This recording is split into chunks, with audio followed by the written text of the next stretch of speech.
Good morning, students. As we were studying about the basic forces in nature, so we have studied about the electromagnetic forces and weak nuclear forces. So today we will study about the electromagnetic forces. So what are the electromagnetic forces?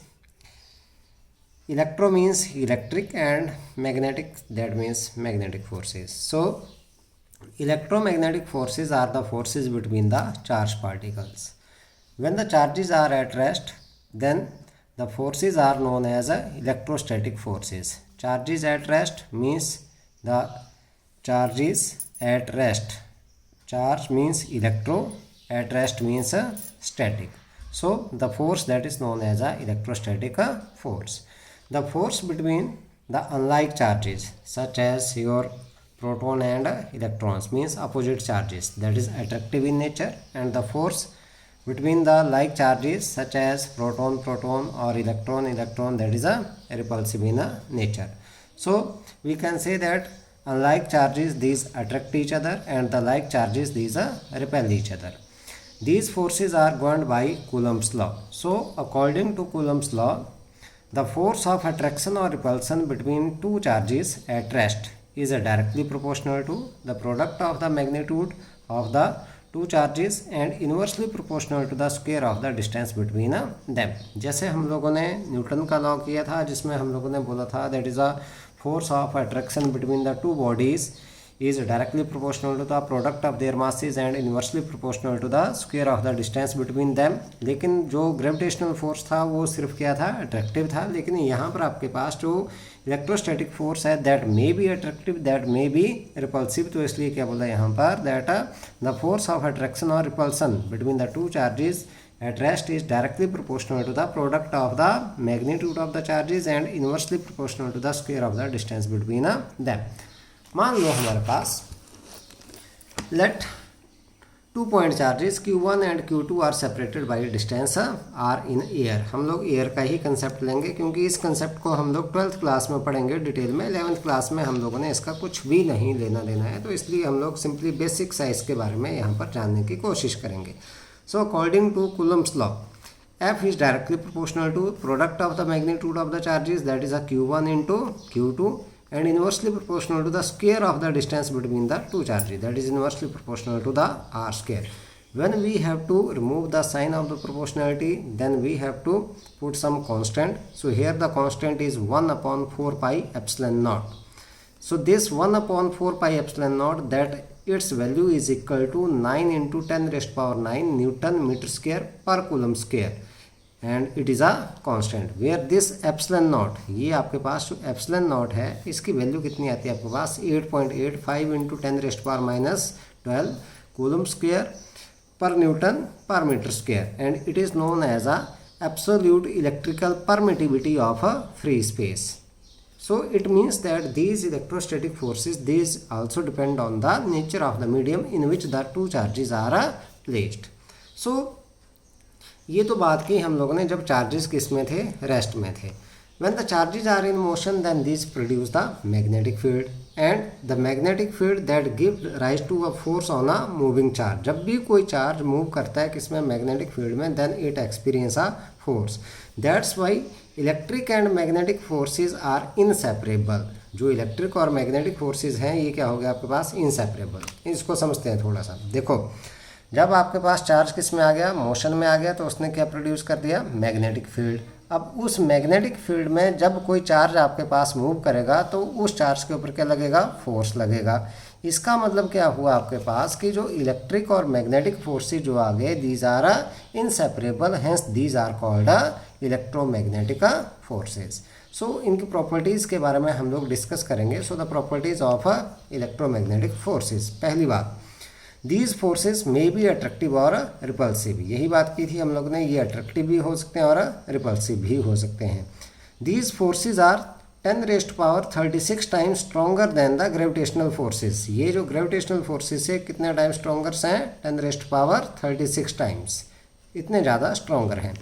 These forces obey inverse square law. हम लोगों ने बात की यहाँ पर that F varies inversely as a R square. These forces are central forces. हम लोगों ने पिछले लेक्चर में बात की थी, the forces which act along the line joining the centres of the two bodies that are known as a central forces. तो ये फोर्सेज भी कौन से हुए आपके पास है, central forces. These forces are conservative forces. ये फोर्सेज भी कौन से हैं, कंजर्वेटिव। कंजर्वेटिव फोर्सेज की भी हम लोगों ने पिछले लेक्चर में बात की थी कि that the forces by which or against which the work done to displace a body from one point to another point only depend on the initial and final position of the body but independent from the path followed by the body are called conservative forces. So these forces are conservative in nature. Field particle, हम लोगों ने बात की थी जब भी किन्हीं दो बॉडीज़ के बीच में फोर्स लगता है तो क्या होता है कि कोई पार्टिकल उसमें एक्सचेंज होते हैं. So in case of the gravitational forces sorry these electromagnetic forces the field particle of electromagnetic forces is a photon. अब फोटोन क्या है आपके पास, photon is just energy particle whose rest mass is a zero, जिसका rest mass क्या है, zero है, and it is a neutral. इसके ऊपर कोई भी चार्ज जो है वो नहीं है. So this is all about the electromagnetic forces. Next one, last one type of force that is a strong nuclear forces. Strong nuclear forces आप लोगों ने बात की होगी कि भाई हम लोग पहले भी बात कर रहे थे कि that in the nucleus of the atom electron and proton these lie in the nucleus. Proton, these are positively charged particles, and neutrons, these are neutral. So these protons and neutrons, these lie in the nucleus.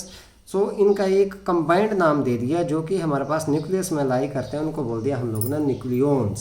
मतलब जो भी हमारे पास nucleus में लाई करेंगे उनको क्या बोल दिया, nucleons. So protons and neutrons combinedly called as a nucleons. Okay. So protons क्या हैं, पॉजिटिवली चार्ज पार्टिकल हैं. अब क्योंकि ये लाइक चार्जेस हो गए तो एक दूसरे को क्या करेंगे, रिपेल करेंगे. बहुत ज़्यादा फोर्स के साथ क्या करेंगे, रिपेल करेंगे.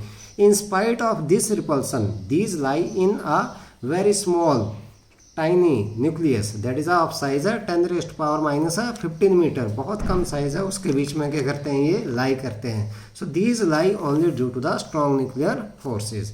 सो the forces that bind the neutrons and protons together in a nucleus are called strong nuclear forces. उन्हीं forces को क्या बोल दिया हम लोगों ने, strong nuclear forces.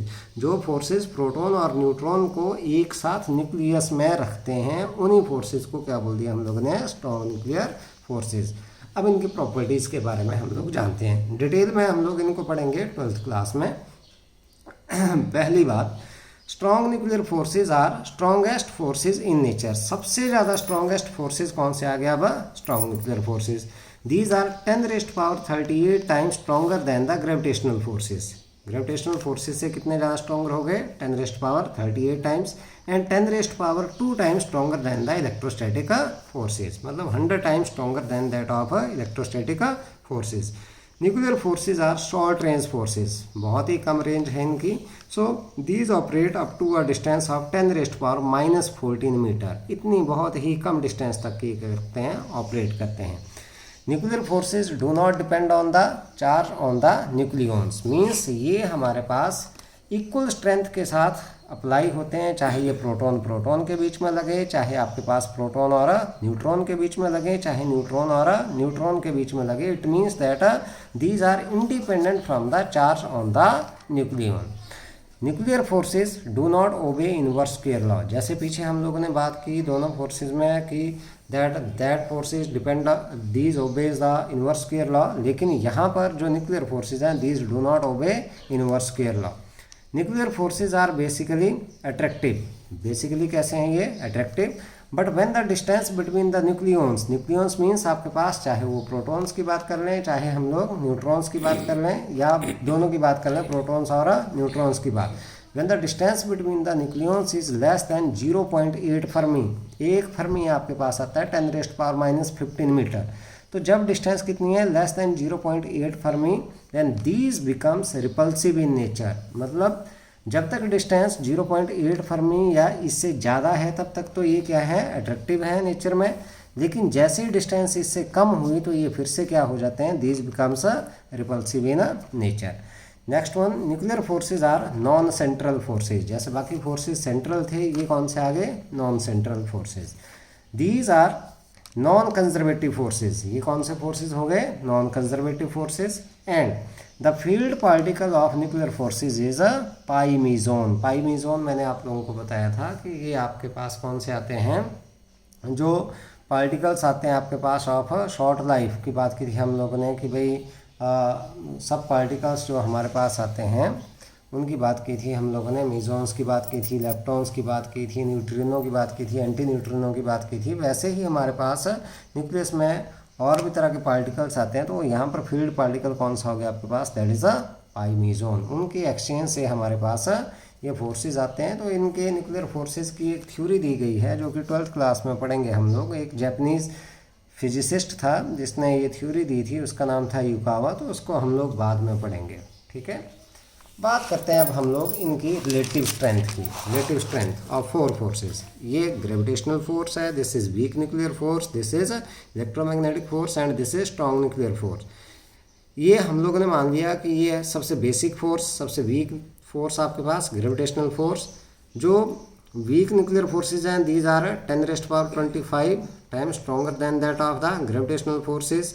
जो इलेक्ट्रोमैग्नेटिक फोर्सेज हैं these are 10⁻36 times stronger than that of electromagnetic forces. And the strong nuclear forces these are 10⁻38 times stronger than that of gravitational forces. So आपके पास ये रेशो आ गई इनकी, that is a 1 ratio 10⁻25 ratio 10⁻36 ratio 10⁻38। So सबसे weak force हो गया gravitational force और सबसे स्ट्रॉन्ग कौन सा हो गया? That is a strong nuclear force. अब बात करते हैं हम लोग towards unification of the forces. हम लोग बात करते हैं कि जो फोर्सेस हैं, डिफरेंट काइंड्स ऑफ फोर्सेस हैं, इनको यूनिफाइड करने की कोशिश की गई है, मतलब इनको इकट्ठा करने की कोशिश की गई। डिफरेंट साइंटिस्ट ने इसके लिए अलग अलग रोल जो है वो प्ले किया। सबसे पहले न्यूटन ने बात की यहाँ पर। Newton unified terrestrial and celestial mechanics. Terrestrial means आप लोगों के पास बात करते हैं हम लोग, that is on the earth, the body is on the earth. And celestial means that the body in the space.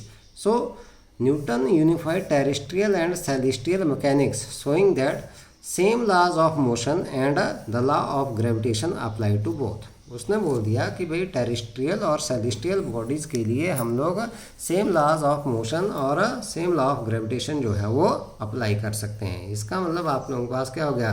Same gravitational law of force जो है दोनों बॉडीज़ के लिए हम लोग अप्लाई कर सकते हैं। उसके बाद ओस्टेड, आप लोगों ने 10th क्लास में नाम पढ़ रखा होगा ओस्टेड का, जिसने मैग्नेटिक फील्ड के बारे में कुछ बताया था सबसे पहले, और फैराडे, ठीक है। Oersted and Faraday showed that the electric and magnetic phenomena are inseparable.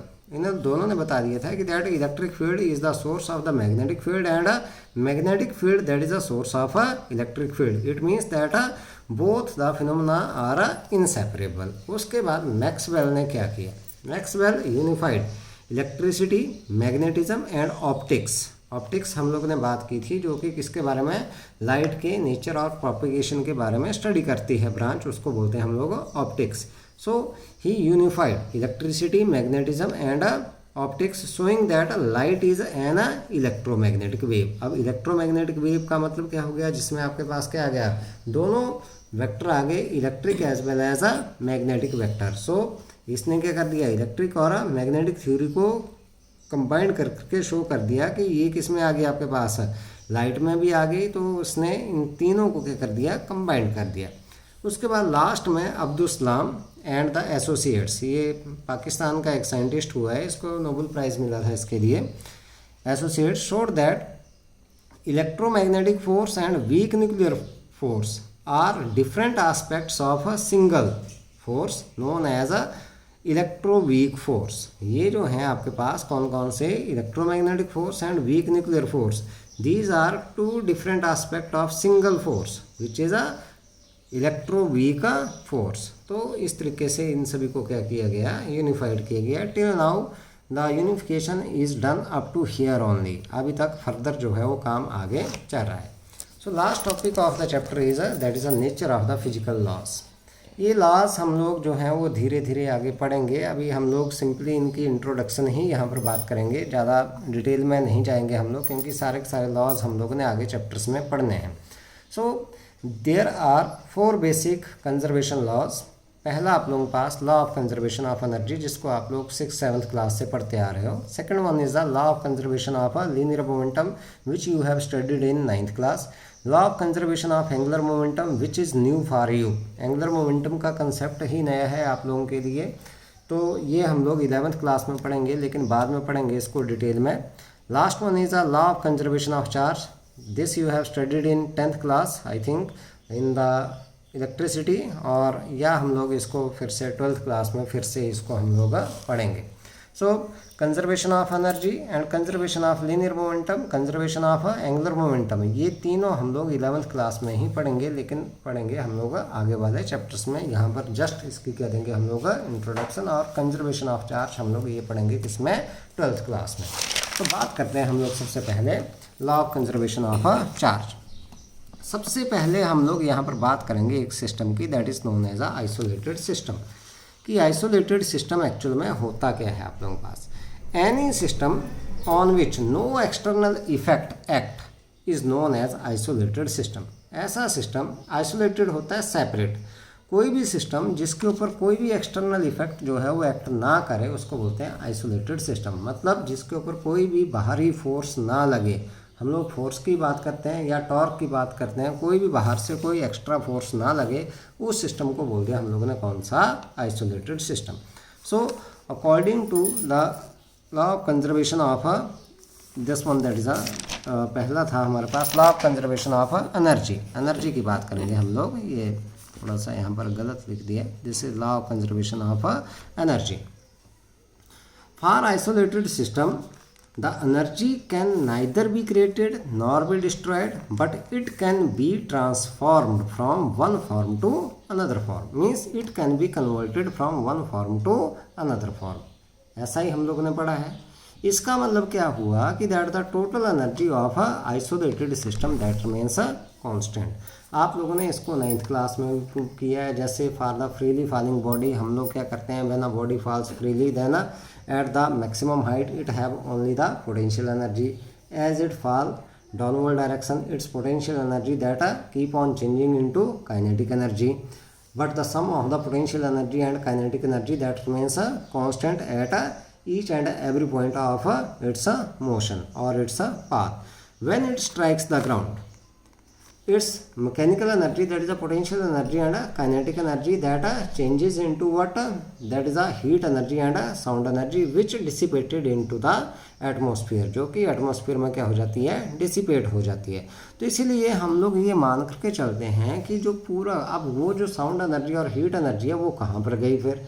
इसलिए हम लोग क्या मान करके चलते हैं कि ये जो पूरा का पूरा जो यूनिवर्स है आप लोगों के पास, जितना भी हमारे पास ये यूनिवर्स है, that can be considered as a isolated system. So if one part of any kind of energy that disappear in any part of the universe, then it appear in any other form of energy in any other part of the universe, so that the total energy of the universe that remains constant. Okay, next one is the law of conservation of a linear momentum. Linear momentum, you know that the linear momentum of a moving body is defined as the product of its mass and velocity. So P, that is equal to m into v. So in the absence of the external force, the total linear momentum of a system that remains a constant. अब इससे related आप लोगों ने example किए थे, आप लोगों ने बात की थी recoiling of the gun. When the bullet is fired, then the gun recoils, means bullet आगे की तरफ को जाती है, और the gun that jerk in the backward direction so as to keep the momentum equal to 0. तो वो किसका एग्जांपल आ गया आपके पास, that is a principle of conservation of a linear momentum. ठीक है, तो ये हमारे पास क्या हो गया, conservation of a linear momentum. बात करते हैं next one, that is a law of conservation of a angular momentum. अब एंगुलर मोमेंटम होता क्या है आप लोगों के पास, angular momentum it is the product of moment of inertia and angular velocity. So L, that is equal to I into omega. Moment of inertia, that is I, and angular velocity, that is omega, where this angular momentum I, that is equal to moment of inertia, that is I, is equal to mr square, that is the product of the mass into square of the perpendicular distance of the body from the axis of rotation. तो यहाँ पर हमारे पास if the external torque torque कब हमारे पास क्या होता है, जब भी हमारे पास कोई बॉडी रोटेट करती है, then the effect of the force which produce the turning effect means the torque that measures the turning effect of the force, उसको क्या बोल दिया हम लोगों ने, torque measures the turning effect of the force. तो torque is a physical quantity which measures the turning effect of the force, जो कि रोटेशनल इफेक्ट या टर्निंग इफेक्ट को मेजर करता है, उसको बोल दिया हम लोगों ने torque. So when the total external torque acting on a system is zero, then the angular momentum of the system that remains a constant. अब इसके बारे में हम लोग ज़्यादा बात नहीं करेंगे, क्योंकि इसको हम लोग डिटेल में पढ़ेंगे जब हम लोग रोटेशनल डायनामिक्स की बात करेंगे, ठीक है। Last one is a law of conservation of a charge.